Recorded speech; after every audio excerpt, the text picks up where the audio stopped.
The Universe by Rainbow Double Dash, Episode 27, Special Presentation, Crisis on Two Equestrias by Rainbow Double Dash, Chapter 1, Strange Magic. It was a dark and stormy night. The blue unicorn pony hunkered down under a tree, trying not to get wet, and failing miserably at it. Couldn't believe that line actually popped into her head. She read some bad novels in her time, but even they had never stooped so low as to actually make use of that phrase, not even to call attention to or mock it. But there it was, floating in her mind. Besides, it was a dark and stormy night, and no amount of concerns about that cliche would change the fact. Their unicorn, her name was Trixie, or technically Trixie Lillamoon, or most recently Dame Trixie Lillamoon, the last of which still made her smile with glee whenever she heard it.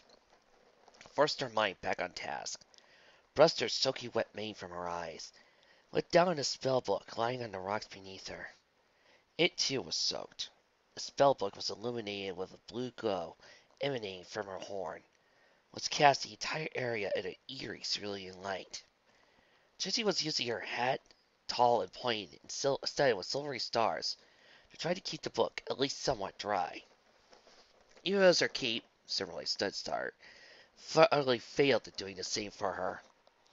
She tried to teleport for the first time in her life, from one end of her house to the other. Instead, with a blue flash, she found herself on a rocky precipice, stars knew where in the world. With the storm being this wild, she probably wasn't in Equestria anymore, at least. There were a few trees around her, doing little to protect her from the rain, falling in torrents around her, resulting in her hat, cape, and herself being soaked through in seconds. Her book a few moments after that.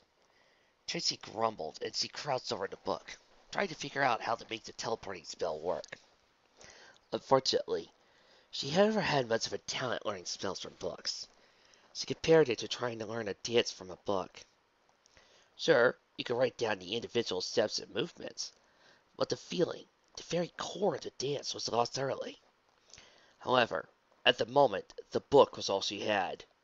So she dutifully set about trying to memorize spell matrices and formulating applications of magic and all that other dull stuff in the hopes she could use it to teleport herself somewhere drier. At length, Trixie closed it, as lightning flashed, striking the ground a few hundred feet away, and sent her scurrying, tied her against a small tree's trunk for protection. Equestria was not prone to wild thunderstorms, which meant that her knowledge of what not to do during a thunderstorm, that is, stand under a tree, was essentially non-existent. It wasn't her fault. A pony who spent their entire lives in the middle of a desert, after all, would not know what to do if she found herself in the middle of the ocean. Trixie, having spent her life in cities where Pegasi were adept at the very least, had posted weather schedules so that way Trixie could stay indoors during bad weather, was at a complete loss for what about to do in thunderstorms. It went a long way towards explaining why Trixie felt it was a good idea to place the spellbook into her hat, where it would be magically stored, put her hat on her head, and step away from the tree, running out into the open, away from any trees as she tried to get clear, wide space as possible, figuring that she must have had at least a minute before the next bolt of lightning struck the ground. She didn't know where she was, but she knew where she wanted to go. Ponyville. She didn't trust herself to try and teleport to any particular location inside of Ponyville right now, however. Instead, Trixie tried to imagine Ponyville as a whole, as though seen from a bird's eye view. She imagined a town with its dirt and cobblestone streets, wooden buildings, railway station, its post office that would soon have one of those new telegraph machines connected to it. She thought of the weather patrol station and its cloud silo, the wide plaza that surrounded town hall. She thought of the farms that surrounded Ponyville. Carrot farms, grape vineyards, and wheat fields, of course.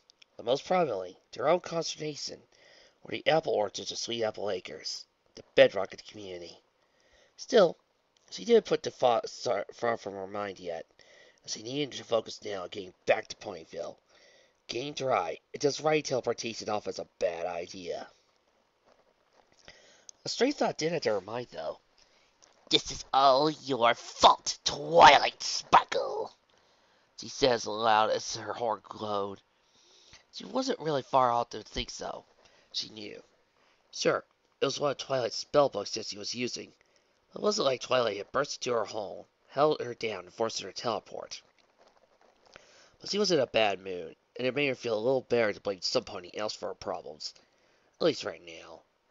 Still, after a moment, Tracy shook her head, grit her teeth, and focused on the blue glow of her horn, and the thought of Ponyville. She gathered her magical energy to herself, imagined a hole in space and time through which she could hop through and end up in Ponyville. Focused that thought forward, and now her horn, and jumped forward. Chances of a pony being struck by wild lightning are about 1 in 1,000,000. Of course, this is just an average based on the number of times a given pony has been struck by wild lightning in a given year, divided by the total number of ponies in Equestria. Chances of being struck go up considerably if the pony in question is actually standing in the middle of a summer thunderstorm. They go even further if that pony is a unicorn. After all, unicorns have a natural lightning rod sitting on the top of their heads. They go up most of all, however, if that unicorn is actually casting a spell, and spells have a tendency to serve up as conductors of electricity. Even so, the chances remain fairly small, about 1 in 5,000. One would have to be particularly unlucky to be struck by wild lightning in the middle of an uncontrolled storm, while one just so happens to be casting a spell.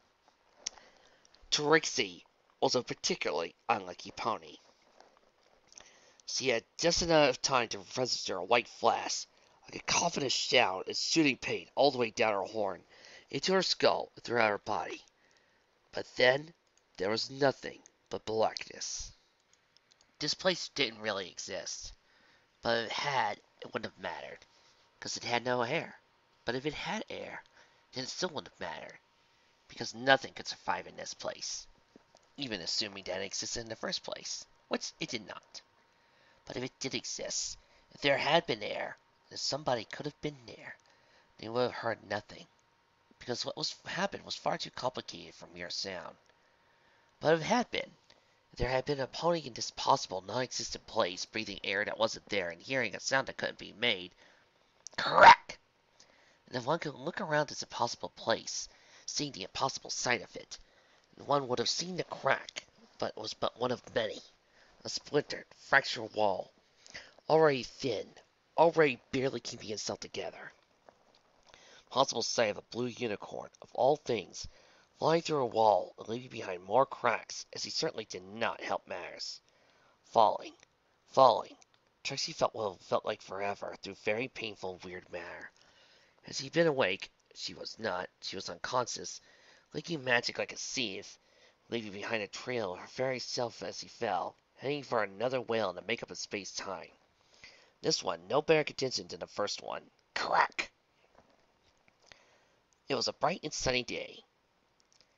But Twilight Sparkle, student of Princess Celestia, head, and only librarian of Ponyville, in element magic, didn't have time as she read the letter in front of her out loud. Dear Twilight Sparkle, after some careful consideration, I decided to let you go through with your plan to examine the elements of harmony in greater detail. I must admit as being curious, as you are, as to the reason why the elements work differently on Nightmare Moon for you and your friends than they did for me. Yet both Luna and I, wielding the elements, achieved the exact same effects you and your friends did with your recent ordeal from Discord. I have my suspicions, of course, but it would be good to formally examine them. I do, however, have a small requirement. I was to be there with you. In light of recent events, I feel we haven't spent as much time together as teacher and student as we used to. I would hate to think of us as beginning to drift apart. Therefore, I have cleared my schedule for this Tuesday. I look forward to spending the day with you. Your loving mentor, Celestia. Well, you see, I have a theory. You see, it didn't work on fixing up Luna because it was just Celestia acting alone. You see, I think the elements work differently because, well, let's face it, the elements of harmony. Somebody using them alone isn't going to do much, but together the power becomes more and more powerful. You spread the wealth, as it would say. In other words, you add more, you get more from it. It's a basically self-replicating magical energy device in I'm sorry, Trixie is looking at me right now and saying I'm spending about as long as Twilight would. Twilight's encouraging me to go on, but Trixie is right now talking to the Ruby girls to bring out the weapons. So I'm going to continue now.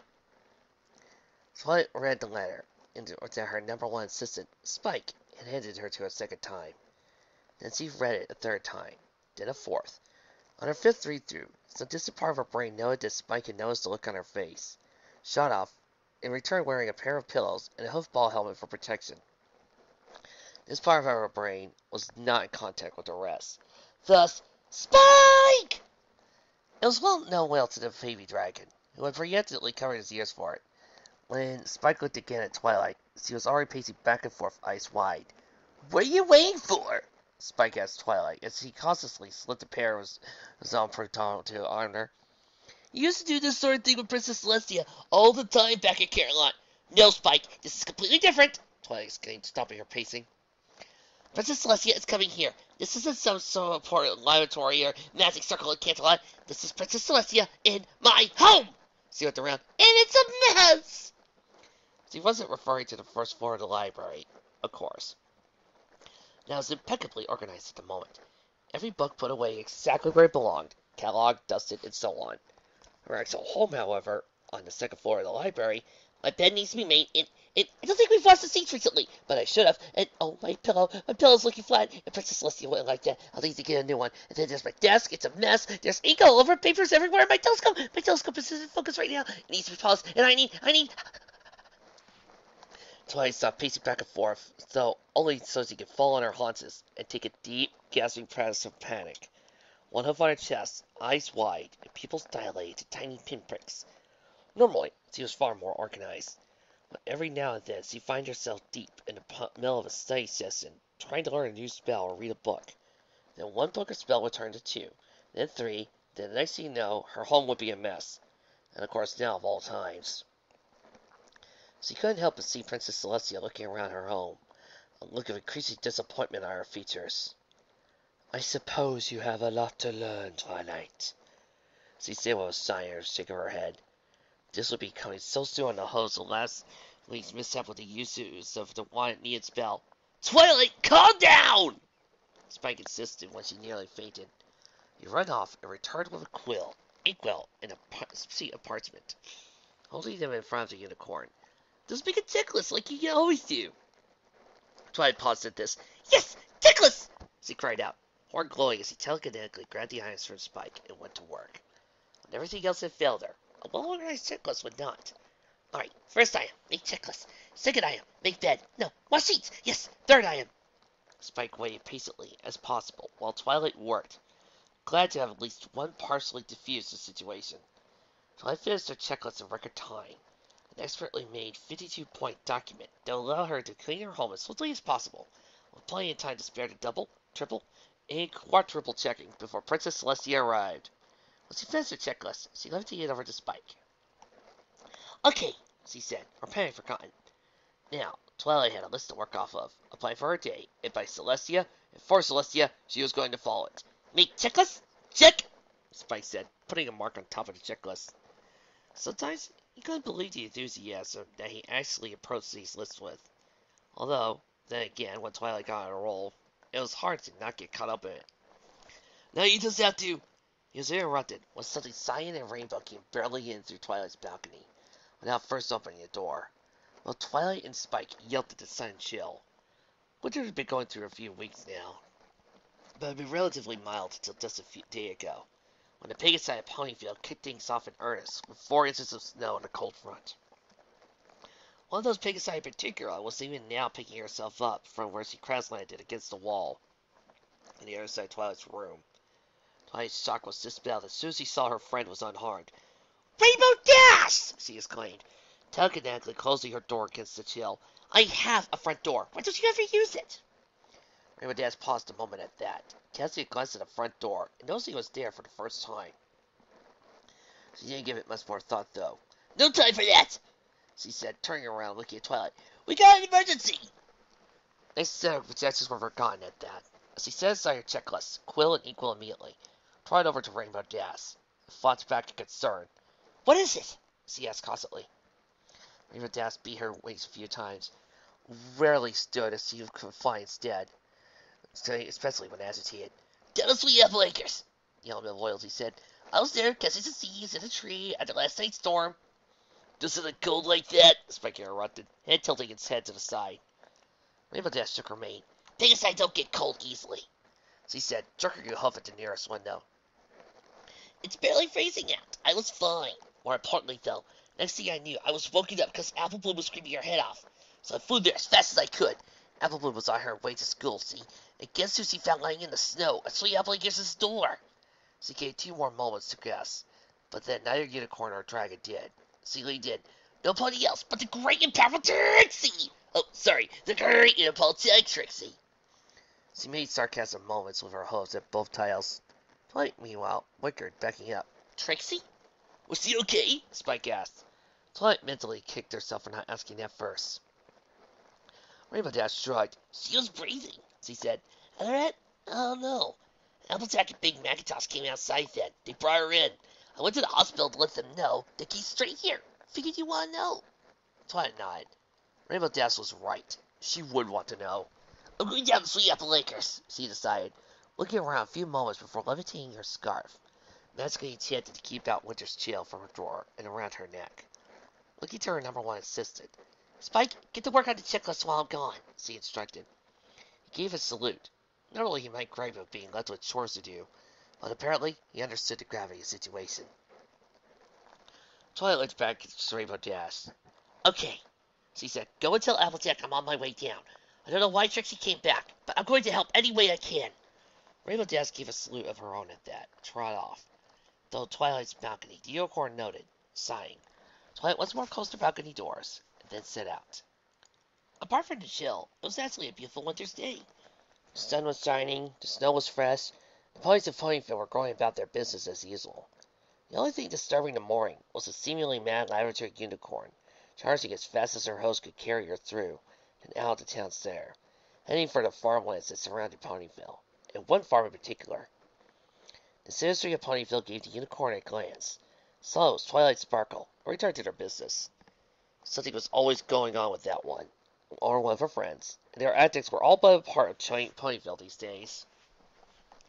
Twilight was not privy to such thoughts, though, as he arrived at the front door of Sweet Apple Acres.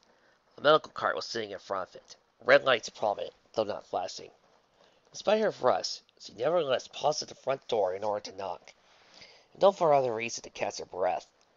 After a few moments, she was greeted by the sight of Applejack, one of her closest friends, an element of honesty, and one of the most dependable ponies Twilight had ever met. Applejack was wearing a smile, which he saw Twilight was put on, masking some worry. "Come on, Twi," Applejack said, a country drawl thick as he opened her host's door. "I thought you said you'd get here real quick." Twilight nodded, knocking her hose on the front porch a few times to snake the snow and dirt off before entering. "I came as soon as Rainbow Dash told me," she told Applejack. "Is Trixie okay?" "Doc's checking her out right now," Applejack said, as Applejack guided in Twilight through the house and up a flight of stairs, taking her to her room.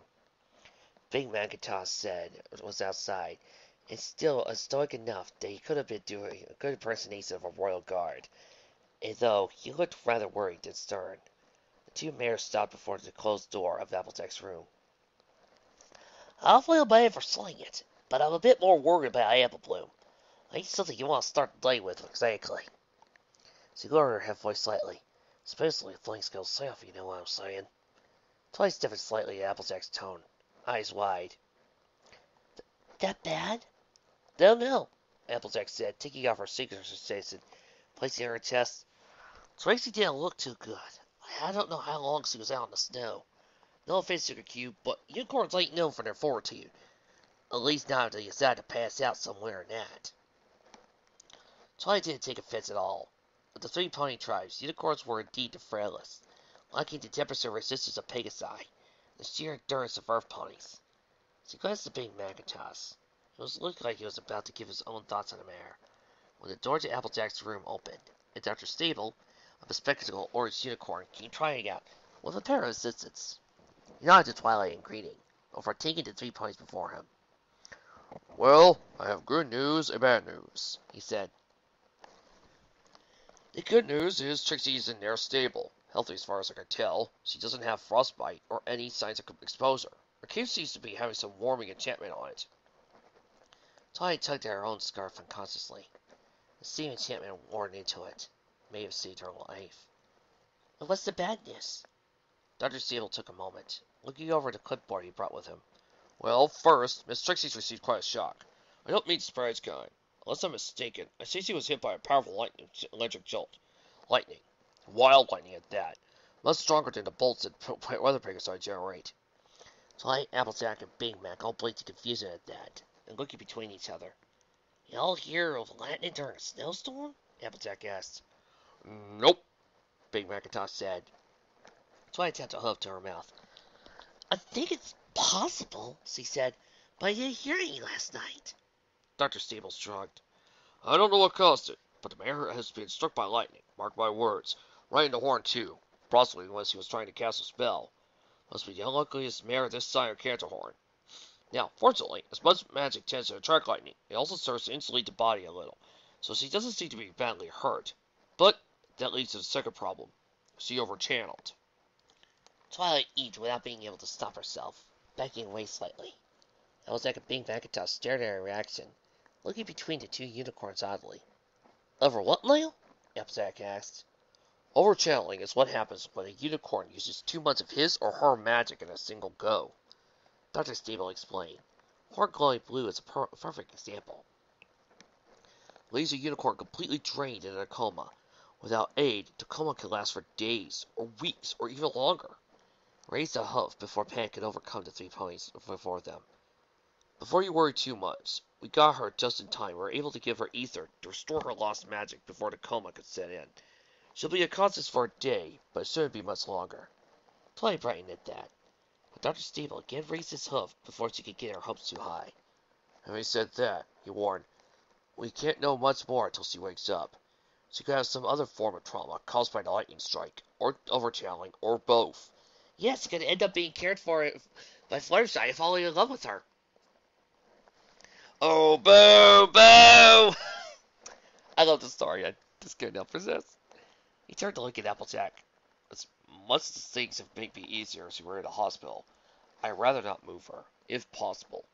The best thing I can prescribe for her right now is bed rest, until at least she wakes up. Applejack nodded. Acapulco Vapor Bloom, she confirmed.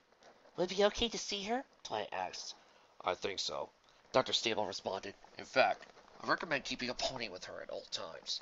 She seems to wake up sometime tomorrow, though she might drift in and out of consciousness in the meantime.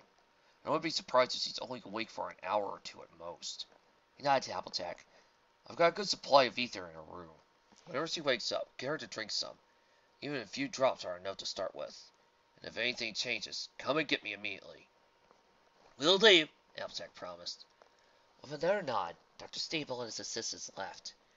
After a few moments, Twilight looked at Applejack, after receiving confirmation, steeled herself, and went inside. Applejack's room was generally green in coloration, with relatively small and simple setup.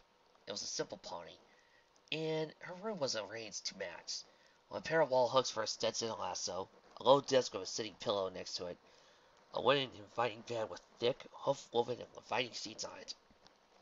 The pony in the bed, however, drew all of Twilight's attention. Trixie lay on her side, head and cape hanging from the wall hooks at the moment.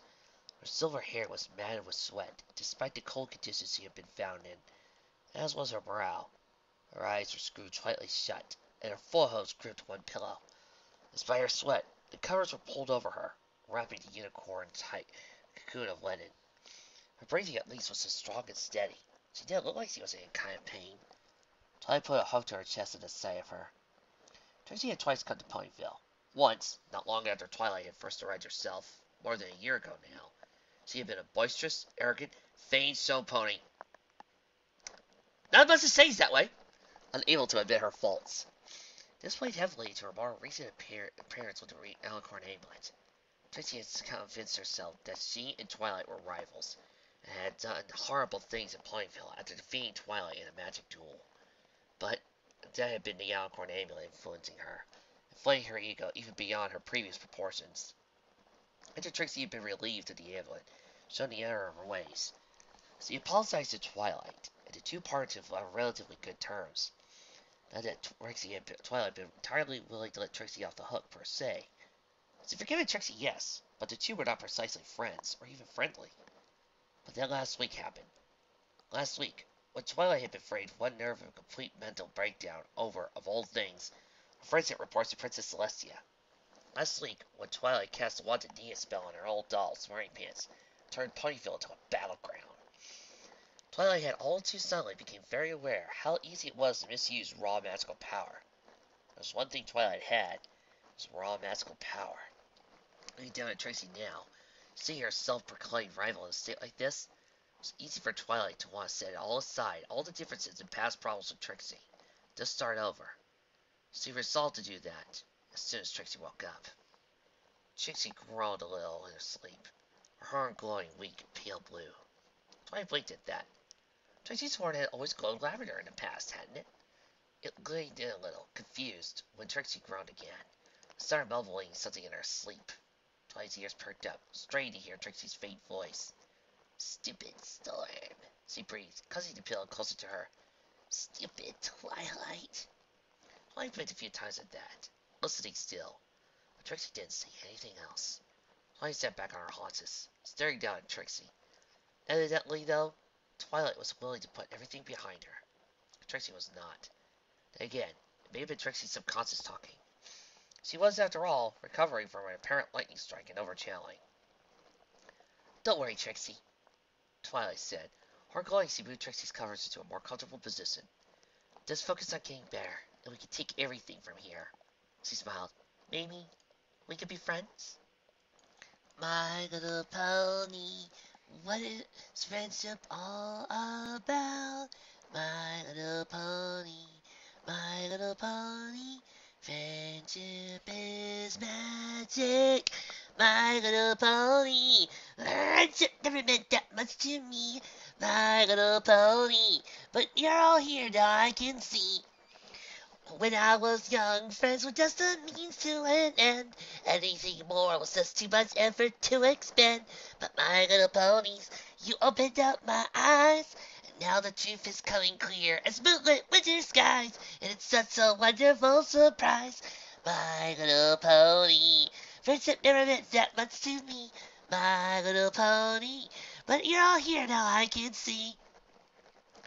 When trouble raindrops into town, your spirit always brings me round.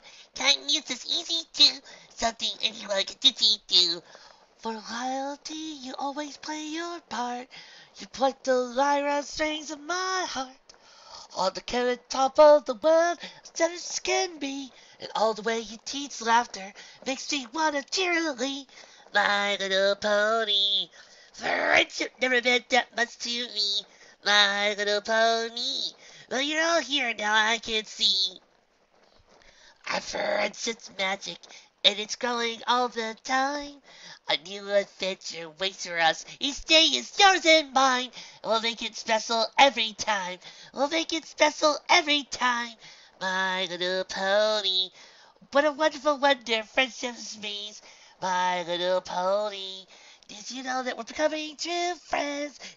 We're becoming true friends. We're becoming true friends. We're becoming true friends. This special edition of Ludiverse is brought to you by Hasbro. Read by Ludiverse. Produced by Rainbow Double Dash. And special product placement by Hershey's Chocolate. Thank you. Next week, though, I know I'll miss it due to traveling, but next week, I promise, I'll do a special 1-year anniversary, 3-year anniversary